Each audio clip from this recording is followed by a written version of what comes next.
Hello दोस्तों, एक बार आपका फिर से स्वागत है हमारे यूट्यूब चैनल ओवरऑल क्लासेस में। मैं हूं तुषार गुप्ता। आज हम बात करने वाले हैं force and law of motion के पार्ट 3 के बारे में। तो चलिए स्टार्ट करते हैं।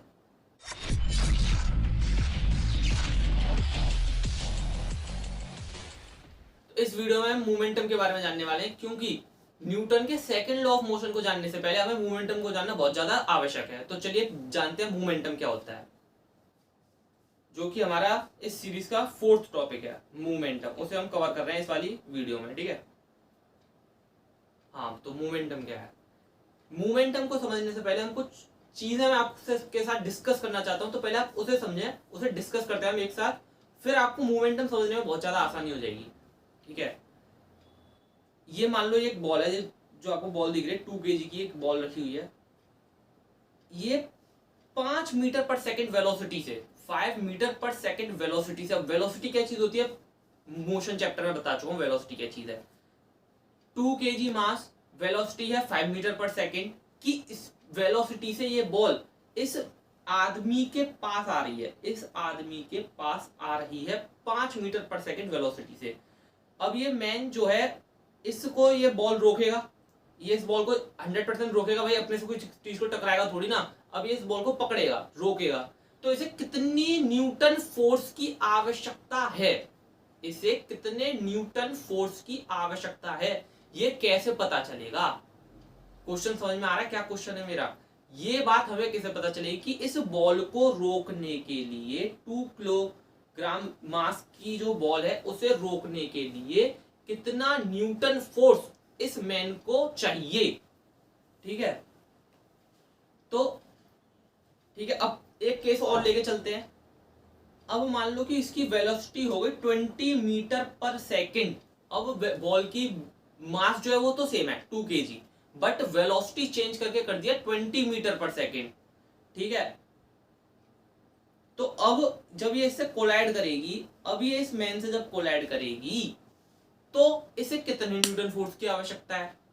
अब हम इस वाले, जो हमने 2 केस मैंने आपके सामने रखे हैं, अब हम इनमें कंपैरिजन करते हैं, ठीक है। कंपेयर करो कि इस वाले केस में इस मैन को ज्यादा फोर्स की जरूरत है या इस वाले केस में मैन को ज्यादा फोर्स की जरूरत है। आप खुद अपने लेवल पर सोच के देखो कि भाई यहाँ पे अगर आदमी जगह हम खड़े और ये बॉल हमारे पास आ रही है, जिसकी स्पीड ज्यादा है बॉल की, जैसे 20 मीटर पर सेकेंड की बॉल है, मतलब इसकी वेलोसिटी ज्यादा है, उसे पकड़ने में ज्यादा फोर्स लगाएंगे या कम वाले को लगाएंगे? नॉर्मल सी बात है, ज्यादा जिसकी वेलोसिटी हो उसे पकड़ने में आप ज्यादा फोर्स लगाओगे।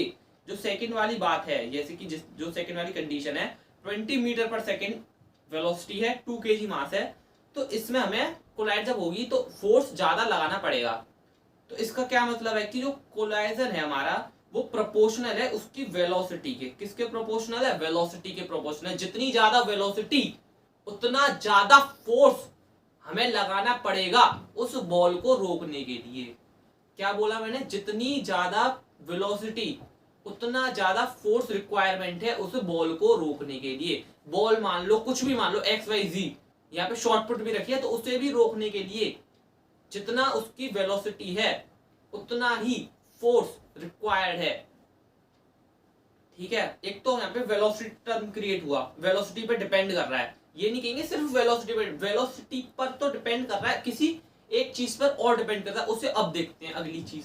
देखो सुनो, इस वाली कंडीशन में देखो, यहाँ पर बॉल का मास है 3 kg और वेलोसिटी है 5 मीटर पर सेकेंड, ठीक है।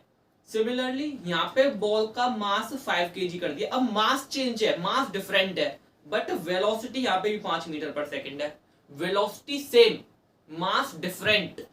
अब जब ये बॉल आगे जा रही है मैन के पास और ये भी इसके मैन के पास जा रही है, अब जब ये इनसे कोलाइड करेगी, अब ये इन दोनों सिचुएशंस में कोलाइड करेगी, तो किसमें ज्यादा फोर्स की रिक्वायरमेंट है? आप खुद सोच सकते हो, नीचे वाली कंडीशन है, इसमें हमें ज्यादा फोर्स की रिक्वायरमेंट है इस बॉल को रोकने के लिए।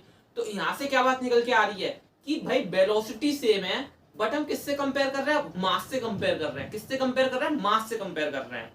तो इसका मतलब क्या है कि हमारी जो फोर्स है वो वेलोसिटी से भी प्रोपोर्शनल है और मास पे भी डिपेंडेंट है, मतलब दोनों पे डिपेंडेंट है, वेलोसिटी पर भी और मास पर भी। जितनी फोर्स की हमें रिक्वायरमेंट है वो फोर्स दो चीजों पर डिपेंड करती है, जिसका नाम, पहले का नाम है वेलोसिटी और दूसरे का नाम है मास। अब आप मोमेंटम को बहुत इजीली क्लियरली समझ पाओगे। अब हम अगली स्लाइड पे चलते हैं और मैं आपको बताता हूँ मोमेंटम होता क्या है। अब देखो, द फोर्स, जो फोर्स रिक्वायर्ड है to stop a moving body is directly proportional to its mass. ये हमने अभी बात करी है कि जो फोर्स की हमें रिक्वायरमेंट है किसी बॉडी को स्टॉप करने के लिए, वो डायरेक्टली प्रोपोर्शनल है उसके मास के। और similarly the force required to stop a moving body is also directly proportional to its velocity. ये भी मैंने अभी बात करी आपसे कि मास पर भी डिपेंडेंट है, डायरेक्टली प्रोपोर्शनल है मास के, और वेलोसिटी के भी डायरेक्टली प्रोपोर्शनल है। तो जो क्वांटिटी है मोशन की किसी एक बॉडी की, ये डिपेंड करेगी उसकी मास और वेलोसिटी पे। ये भी आपको बात समझ में आएगी कि वो दोनों पे डिपेंडेंट है। तो यहाँ से एक बात निकल के आ रही है, जो क्वांटिटी है मोशन की, जो क्वांटिटी है वो डिपेंड कर रही है किस पर, मास पर भी डिपेंड कर रही है और वेलोसिटी पर भी डिपेंड कर रही है। मतलब दोनों पे डिपेंडेंट है क्वांटिटी मोशन की, कितना मोशन होगा ये किस पे डिपेंड कर रहा है, ये उसके मास और वेलोसिटी पे डिपेंड कर रहा है।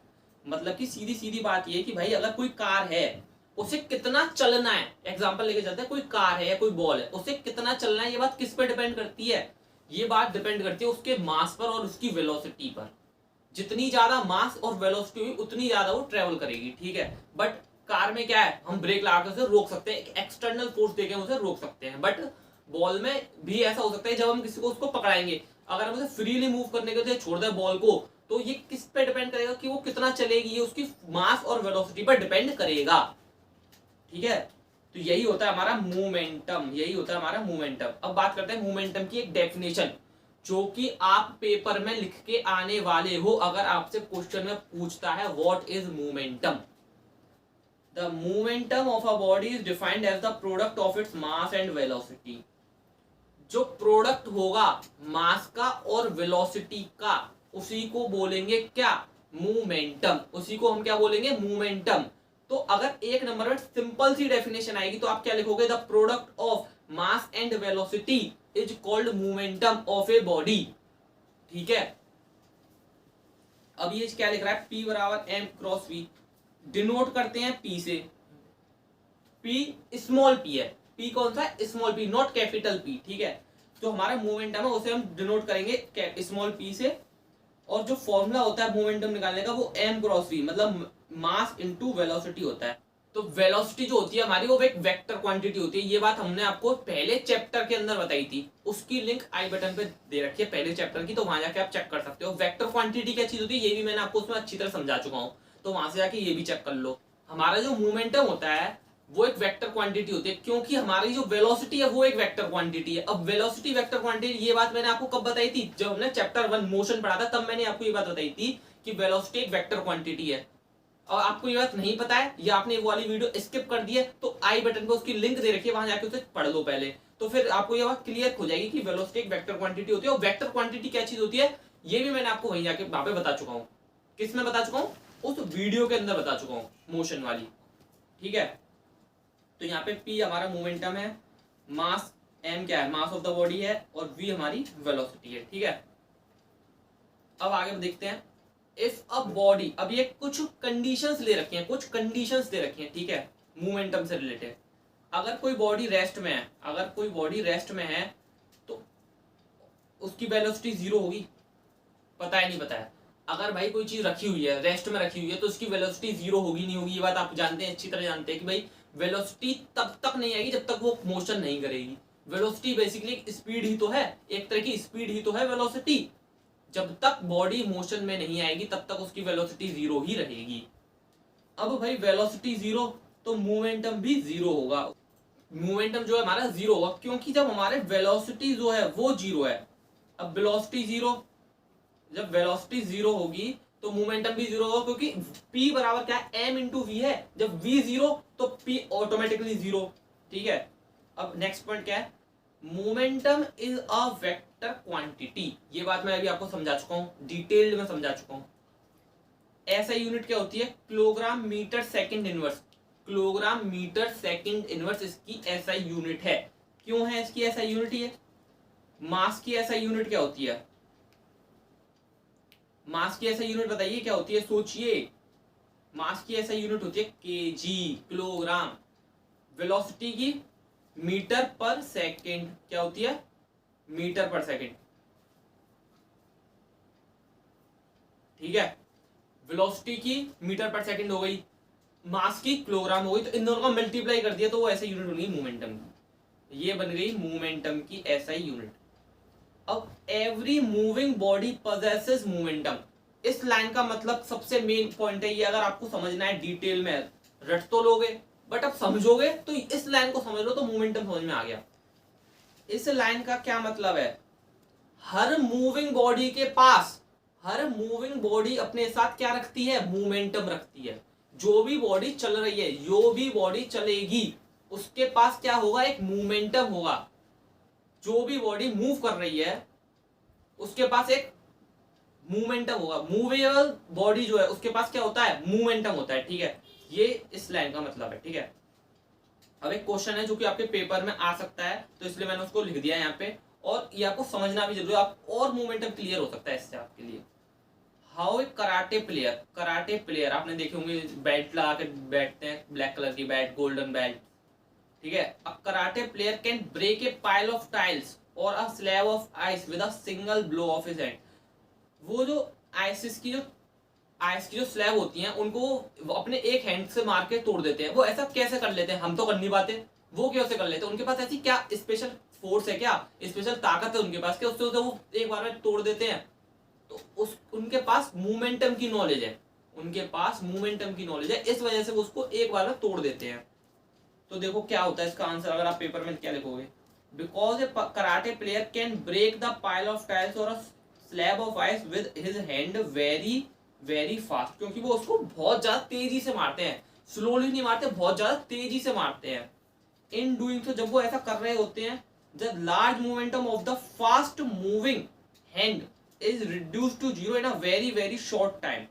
वो क्या करते हैं, एक साथ हैंड को ऊपर से लेके आए, फुल स्पीड में लेके आ रहे हैं और एक साथ स्लैब पे लाके रोक देते हैं, जिससे कि मोमेंटम को जीरो होने में बहुत कम टाइम मिलता है, मोमेंटम को जीरो होने में बहुत ज्यादा कम टाइम मिलता है, जिसकी वजह से वह फोर्स जो है बहुत ज्यादा हो जाती है और वो स्लैब टूट जाती है। और ये जो फोर्स जितना मिलता है ना, ये बहुत ज्यादा होता है उस स्लैब को तोड़ने के लिए। This exerts a very large force on the pile of tiles और the ice slab which is sufficient to break them apart, जो कि सफिशिएंट है उन्हें तोड़ने के लिए। ठीक है, अब हम मोमेंटम को और ज्यादा ढंग से जानते हैं। एक कार और बस में not be running at a high speed, normal सी बात है। अब कोई कार है, उसकी हमने वेलोसिटी जो है बहुत कम है, मतलब वो चल बहुत ज्यादा स्लोली रही है। मान लो कोई नया ड्राइवर होगा, भाई धीरे धीरे कार चला रहा है, ठीक है, but because of its high मास, उसके हाई मास के होने की वजह से it has a very high momentum. ऐसा क्यों हुआ? क्योंकि जो हमारा मोमेंटम होता है, हमारा जो मोमेंटम होता है वो किसके बराबर होता है भाई साहब, ये बता दो। वो मास इंटू वेलोसिटी के बराबर है, प्रोडक्ट के बराबर है। किसके किसके प्रोडक्ट के बराबर है? मास और वेलोसिटी के प्रोडक्ट के बराबर होता है। ठीक है, तो अब भाई वेलोसिटी तो तुमने कम कर दी, वेलोसिटी तुमने कम कर दी, बट मास तो तुम पूरा लेके चल रहे हो भाई, क्विंटल्स में मास लेके चल रहे हो, क्विंटल्स में मास है, वेलोसिटी तुम कम कर रहे हो, बट तो मोमेंटम तो ज्यादा हो गई। अब मोमेंटम ज्यादा है तो जिसकी वजह से क्या होता है, विच में hurt the person coming in its way. इसी वजह से हम तो ये कहते हैं भाई तो कार की स्पीड बहुत स्लो थी, बट भी फिर भी आदमी मर गया। तो हमारा जो मोमेंटम होता है वो m इंटू वी के बराबर होता है। ये बात हमें ऐसे समझ में आ चुकी है और हम अच्छी तरह समझ चुके हैं। अगर हमारा मास ज्यादा है तो भी गलत है, वेलोसिटी ज्यादा है तो भी गलत है। गलत का मतलब ये नहीं है कि गलत है, अगर मास ज्यादा है या वेलोसिटी ज्यादा है तो मोमेंटम तो भी हमारा ज्यादा होगा। हम ये नहीं कह सकते कि भाई हमारी तो कार की स्पीड बहुत कम थी, इस वजह से पता नहीं कैसे आदमी मर गया। ये आदमी कैसे मर गया, इस क्यों मर गया? क्योंकि इसका मास बहुत ज्यादा है। भाई मास तो कार का उतना ही है, मास थोड़ा कम कर दोगे, स्पीड कम कर रहे हो तो। समझ में आ गया? ये बात है कि मोमेंटम इसलिए डिपेंड करता है मास और वेलोसिटी दोनों पर। ठीक है, ये एक छोटा सा न्यूमेरिकल है। What is the momentum of a man of mass 50 kg when he walks with a uniform velocity of 5 metre per second. मतलब कि उसका मास दे रखा है, कितना दे रखा है भाई? उसका मास दे रखा है हमें 50 kg, मास दे रखा है 50 kg। ठीक है, और उसकी हमें वेलोसिटी दे रखी है 5 मीटर पर सेकेंड। इसकी वेलोसिटी हमें दे रखी है 5 मीटर पर सेकेंड। अब हमें इसका मोमेंटम निकालना है, मतलब हमें इसकी पी निकालना है। तो पी बराबर क्या होगा? सीधे सीधे m क्रॉस v के बराबर होगा पी। ठीक है, तो हमारा जो पी है वो कितना आ गया? हम यहाँ पे इसमें वैल्यूज पुट कर देते हैं। तो वैल्यू क्या आएगी देखिए 50, हमने मास की वैल्यू रखी 50 यहाँ पे, और उसमें हमने मल्टीप्लाई किया किसका 5 का मल्टीप्लाई करेंगे, क्योंकि वेलोसिटी हमारी कितनी है 5 मीटर पर सेकेंड, तो हमारा आंसर आएगा 250 kilogram metre per second. 250 kilogram metre per second हमारा मोमेंटम आ गया। ठीक है, तो आई होप आपको मोमेंटम ढंग से समझ में आ गया होगा। इसमें कुछ भी मैंने छोड़ा नहीं है मोमेंटम से रिलेटेड। अब हम पढ़ेंगे अगली वीडियो में सेकंड लॉ ऑफ मोशन, तो जिसमें हम मोमेंटम के प्रैक्टिकल एप्लीकेशंस को जानेंगे कि मोमेंटम कहां पर यूज होता है। ठीक है, अगर वीडियो अच्छी लगी है तो लाइक कीजिएगा, शेयर करिएगा और चैनल को सब्सक्राइब कर लीजिएगा। Thank you so much.